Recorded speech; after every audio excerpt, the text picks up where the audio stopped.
В языческой Руси невстаниху лечили оленями рогами. Чтобы михир стоял крепко-накрепко, рога растирали в порошок и готовили из него отвар. Попробовав такой напиток, можно запросто поменять расстройство эрекции на расстройство желудка.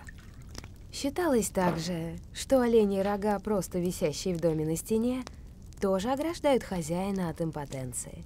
Но мне кажется, такой декор давно вышел из моды. В средневековой Европе за использование некоторых средств можно было запросто попасть на костер. В 15 веке был опубликован трактат по демонологии «Молот ведьм», в котором говорилось о том, что половое бессилие – результат чародейства. Книга рекомендовала самое надежное средство – найти и уничтожить ведьму. А на что вы готовы ради улучшения эрекции? Сегодня достоверно известно, что ни одному пенису в истории человечества деятельность Инквизиции так и не помогла.